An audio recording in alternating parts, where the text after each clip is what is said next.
नमस्कार दर्शकों, आज हम बात करेंगे करवा चौथ व्रत की। इसकी शुरुआत कैसे हुई, भारतीय महिलाएं इस दिन क्या क्या करती हैं और आखिर इसका असली महत्व क्या है।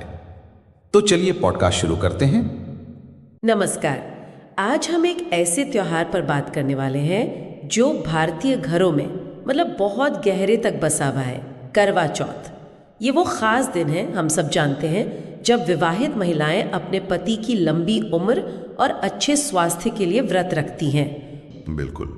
और करवा चौथ देखिए सिर्फ एक व्रत या रस्म नहीं है, ये उससे कहीं ज्यादा गहरा है। ये असल में प्रेम, समर्पण और हमारी संस्कृति का एक बहुत ही खूबसूरत पहलू है। हाँ, और सबसे पहले शायद वो सवाल जो कई लोगों के मन में होगा, खासकर इस साल 2025 को लेकर, कि करवा चौथ है कब? कहीं 9 अक्टूबर लिखा है, कहीं 10 अक्टूबर, तो क्या स्थिति है? हाँ, ये सवाल बिल्कुल वाजिब है। देखिए, जो पारंपरिक पंचांग है, करवा चौथ कार्तिक महीने के कृष्ण पक्ष की चतुर्थी यानी चौथी तिथि को होता है। और खास तौर पर वो चतुर्थी जब रात में चांद दिखे, जिसे चंद्रोदय व्यापिनी चतुर्थी कहते हैं। अच्छा। अब 2025 की बात करें तो चतुर्थी तिथि जो है वो असल में 9 अक्टूबर की देर रात करीब 11:15 बजे 10:54 पे शुरू हो रही है और ये रहेगी 10 अक्टूबर की शाम लगभग 7:15 साढ़े 7 बजे तक, 7:38 तक। हाँ, तो तिथि 2 दिनों में पड़ रही है एक तरह से। हाँ बिल्कुल, लेकिन व्रत के लिए हम उदया तिथि देखते हैं, सूर्योदय के समय कौन सी तिथि है, और दूसरा चांद कब निकल रहा है।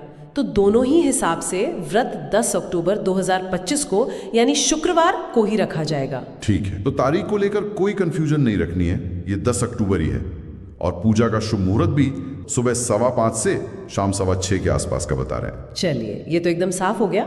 अच्छा, अब आते हैं इस व्रत को रखने के तरीके पर। ये कैसे निभाया जाता है? सुबह से रात तक क्या क्या होता है इसमें? देखिए, इसकी शुरुआत होती है सुबह सुबह, सूरज निकलने से भी पहले। एक रस्म होती है सरगी की। हाँ, सरगी सुना है इसके बारे में। हाँ, तो ये एक तरह का पौष्टिक खाना होता है जो अक्सर सास अपनी बहू को देती हैं। इसमें फल, मिठाई, मेवे, ऐसी चीजें होती हैं। इसे खाकर ही दिन के व्रत की शुरुआत या कहें तैयारी होती है। और सरगी के बाद फिर? सरगी के बाद शुरू होता है निर्जला व्रत, पूरे दिन कुछ खाना नहीं और पानी भी नहीं पीना। पानी भी नहीं? जी नहीं, बिल्कुल पानी नहीं। यही इस व्रत का सबसे कठिन लेकिन सबसे महत्वपूर्ण हिस्सा माना जाता है। ये इच्छा शक्ति और समर्पण दिखाता है। दिन भर के इस कठिन व्रत के बाद फिर शाम को पूजा का समय आता होगा, उसमें क्या खास होता है? हाँ, शाम को पूजा का एक तय शुभ मुहूर्त होता है। पूजा के लिए घर में एक पवित्र जगह तैयार करते हैं, जैसे मिट्टी या बालू की एक छोटी सी वेदी बना ली। उस पर शिव जी, माँ पार्वती, कार्तिकेय और गणेश जी को स्थापित करते हैं। और अगर मूर्तियां ना हो तो? अगर मूर्तियां ना हो तो सुपारी होती है ना, उस पर कलावा या मौली बांध कर भी उन्हें प्रतीक रूप में स्थापित कर सकते हैं। श्रद्धा होनी चाहिए बस। सही बात है। और पूजा में चढ़ाते क्या है? कुछ खास चीजें होती हैं? हाँ, पूजा में शुद्ध घी और आटे से बने लड्डू, जिन्हें मोदक भी कहते हैं, वो जरूर होते हैं। और मिट्टी के बने खास करवे होते हैं जिनमें शक्कर की चाशनी मिली होती है। ये सब पूजा का अहम हिस्सा है। अच्छा। फिर देवताओं के मंत्रों का जाप होता है, शिव जी के लिए, पार्वती जी के लिए, गणेश जी, कार्तिकेय और चंद्रमा के लिए भी। इससे मन एकाग्र होता है और आशीर्वाद मिलता है।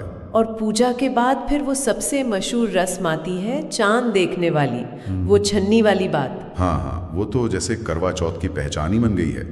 शाम को जब चांद निकल आता है तब चंद्रमा की पूजा होती है। महिलाएं क्या करती हैं, एक छन्नी में दीपक रखती हैं और पहले उस छन्नी से चांद को देखती हैं। हाँ। और फिर उसी छन्नी से अपने पति का चेहरा देखती हैं। ये बड़ा ही सुंदर और गहरा क्षण होता है। गहरा कैसे? इसका क्या अर्थ लगाया जा सकता है? देखिए, एक तरह से सोचें तो छन्नी शायद दुनिया की चमक धमक या एक तरह के भ्रम का पर्दा है। उसके पार पहले दिव्य चंद्रमा को देखना, जो शांति और शीतलता का प्रतीक है। और फिर अपने जीवन साथी को देखना, ये शायद इस बात का प्रतीक है कि बाहरी चीजों से परे जाकर रिश्ते की असली गहराई और सच्चाई को महत्व देना है। वाह, ये तो बहुत खूबसूरत सोच है। हाँ, इसके बाद चंद्रमा को अर्घ्य देते हैं, जल चढ़ाते हैं, और फिर पति के हाथ से पानी पीकर अपना व्रत खोलती हैं। ये पल पति पत्नी के बीच के बंधन को और भी मजबूत करता है। अच्छा, और 2025 के लिए चांद निकलने का समय क्या बताया जा रहा है? कुछ अंदाजा है? शाम 7:45 के आसपास, तो कुछ पंचांग रात 8-12 बजे का समय बता रहे हैं। ओह, तो काफी अंतर है। हाँ, तो ये असल में स्थानीय समय पर निर्भर करता है। हर शहर में थोड़ा आगे पीछे हो सकता है, तो बेहतर यही है कि अपने शहर के हिसाब से चंद्रोदय का सही समय पता कर लिया जाए। ठीक है, पूजा हो गई, चांद देख लिया, व्रत खोल लिया। इसके बाद एक और जरूरी रस्म का जिक्र मिलता है कई जगह, वो दक्षिणा देने वाली। जी हाँ, बिल्कुल। पूजा तब पूरी मानी जाती है जब आप सम्मान और कृतज्ञता भी दिखाएं। तो जो पूजा में करवे इस्तेमाल हुए थे, उनमें लड्डू या जो भी प्रसाद बनाया है वो रखकर, साथ में एक लोटा जल और कुछ वस्त्र या भेंट। ये किसको देते हैं? ये अपनी सास को या घर की कोई और बुजुर्ग सुहागिन महिला हो, उनको देकर उनके पैर छूते हैं और आशीर्वाद लेते हैं। ये पीढ़ियों के बीच सम्मान और जुड़ाव को भी दिखाता है। बहुत अच्छा। अब इस व्रत के साथ एक कहानी भी हमेशा सुनाई जाती है, वो कहानी क्या है, सुनना चाहेंगे? हाँ, ये कहानी तो जैसे इस व्रत की जान है। कथा कुछ ऐसे है कि एक साहूकार था, बहुत अमीर। उसके 7 बेटे थे और एक लाडली बेटी थी। तो बेटी ने भी अपनी 7 भाभियों के साथ करवा चौथ का व्रत रखा। अब वो नाजू से पली थी, तो शाम होते होते भूख प्यास से उसका हाल बेहाल हो गया। हाँ, पहली बार रखा होगा शायद। हाँ, तो जब भाई लोग खाना खाने बैठे तो बहन से भी कहा कि खा ले। बहन ने कहा, नहीं भाई, अभी नहीं, जब चांद निकलेगा उससे अर्घ्य दूंगी, पूजा करूंगी, तभी खाऊंगी। ओह, भाइयों से देखा नहीं गया होगा अपनी बहन को ऐसे। बिल्कुल, उनसे अपनी प्यारी बहन का वो मुरझाया चेहरा देखा नहीं गया, तो उन्होंने एक तरकीब सोची। वो शहर से बाहर गए, वहां अंधेरे में एक पेड़ पर चढ़कर आग जलाई और एक छलनी के पीछे से उसकी रोशनी दिखाई और बहन से कहा, अरे देखो बहन, चांद निकल आया, चलो जल्दी पूजा करके खाना खा लो। चालाकी की उन्होंने। हाँ, बहन सीधी सादी थी। उसने अपनी भाभियों को भी बुलाया कि चलो चलो चांद निकल आया। पर भाभियां तो समझदार थी, वो जानती थी कि ये असली चांद नहीं, भाइयों की चालाकी है। उन्होंने बहन को बताया भी। लेकिन बहन ने क्या किया, मानी वो? कहानी यही कहती है कि बहन ने भाभियों की बात पर उतना गौर नहीं किया। उसे भाइयों पर भरोसा था। उसने उसी नकली चांद को देखकर अर्घ्य देकर अपना व्रत खोल लिया और खाना खा लिया। तो फिर व्रत टूट गया मतलब? हाँ, व्रत खंडित हो गया। और कहते हैं कि ऐसा होने से गणेश जी रुष्ट हो गए, नाराज हो गए। ओहो, फिर क्या हुआ? इसका परिणाम क्या निकला? इसका नतीजा बहुत बुरा हुआ। व्रत टूटने के फौरन बाद उसका पति बहुत ज्यादा बीमार पड़ गया। इतना बीमार कि घर का सारा पैसा, सारी जमा पूंजी, सब कुछ उसके इलाज में लग गया, पर वो ठीक नहीं हो रहा था। अरे बाप रे। तब उस साहूकार की बेटी को अपनी गलती का एहसास हुआ। उसे बहुत पछतावा हुआ कि उसने भाभियों की बात क्यों नहीं मानी, व्रत क्यों तोड़ दिया। उसने गणेश जी से माफी मांगी, बहुत रोई, गिड़गिड़ाई और फिर उसने दोबारा पूरी विधि विधान से सच्ची श्रद्धा के साथ चतुर्थी का व्रत करना शुरू किया। सबका आदर सम्मान किया, आशीर्वाद दिया। तो क्या गणेश जी मान गए? हाँ, उसकी सच्ची भक्ति, पछतावा और श्रद्धा को देखकर गणेश जी प्रसन्न हो गए। उन्होंने उसके पति को फिर से स्वस्थ कर दिया, उसे लंबी उम्र दी और उनका घर फिर से धन धान्य से भर गया। तो इस कहानी का सबक क्या निकलता है? कहानी का सार मतलब निचोड़ यही है कि नियम अपनी जगह है, पर उनसे भी ज्यादा जरूरी है आपकी नीयत, आपकी श्रद्धा। छल कपट से किया गया काम या दिखाई गई भक्ति कभी फल नहीं देती। लेकिन हाँ, अगर अनजाने में कोई भूल हो जाए और आप सच्चे मन से पछताएं, माफी मांगें और श्रद्धा रखें, तो भगवान उसे स्वीकार करते हैं। ये कहानी भरोसे और ईमानदारी के महत्व पर भी जोर देती है। बिल्कुल, बहुत गहरा संदेश है इसमें। अच्छा, ये तो हुई व्रत की विधि और कहानी, लेकिन कई महिलाएं सालों साल ये व्रत रखती हैं। पर मान लीजिए कभी सेहत ठीक ना हो या कोई और ऐसी वजह आ जाए कि वो व्रत जारी न रख पाए, तो क्या उसके लिए भी कोई रास्ता बताया गया है? कुछ लेखों में उद्यापन का जिक्र आता है। हाँ, बिल्कुल, शास्त्रों में इसका विधान है। अगर कोई महिला लगातार व्रत रखती आई है और अब किसी सही कारण से, जैसे मान लीजिए उम्र हो गई है या स्वास्थ्य साथ नहीं दे रहा और वो इसे जारी नहीं रख सकती, तो वो व्रत का उद्यापन कर सकती हैं। ये भी करवा चौथ वाले दिन ही होता है? हाँ, उद्यापन के लिए करवा चौथ का दिन ही चुना जाता है।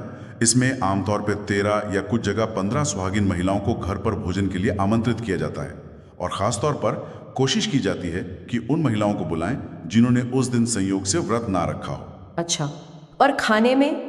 उनके लिए सात्विक भोजन बनता है, मतलब बिना लहसुन प्याज का, जैसे हलवा, पूड़ी, खीर, कोई सब्जी, मिठाई वगैरह। और कोई पूजा पाठ भी होता है इस दिन? हाँ, पहले गणेश जी को भोग लगाया जाता है, कहते हैं एक थाली में 13 जगह 4-4 पूड़ी और हलवा रखकर भोग लगाते हैं। फिर शिव पार्वती की पूजा करके इतने सालों तक व्रत अच्छे से रखने के लिए धन्यवाद देते हैं और अनजाने में अगर कोई भूल चूक हुई हो तो उसके लिए क्षमा मांगते हैं। इसके बाद जो सुहागिन महिलाएं आई हैं उन्हें बहुत आदर के साथ बैठाकर भोजन कराया जाता है। और भोजन के बाद उन्हें कुछ भेंट भी देते हैं शायद। हाँ बिल्कुल, भोजन के बाद उन्हें सुहाग की निशानियां भेंट की जाती हैं, जैसे साड़ी दे सकते हैं या चूड़ियां, बिंदी, सिंदूर, बिछिया या श्रृंगार की कोई और वस्तु। साथ में एक करवा भी दिया जाता है। फिर उनके पैर छूकर आशीर्वाद लेते हैं और सम्मान के साथ उन्हें विदा करते हैं।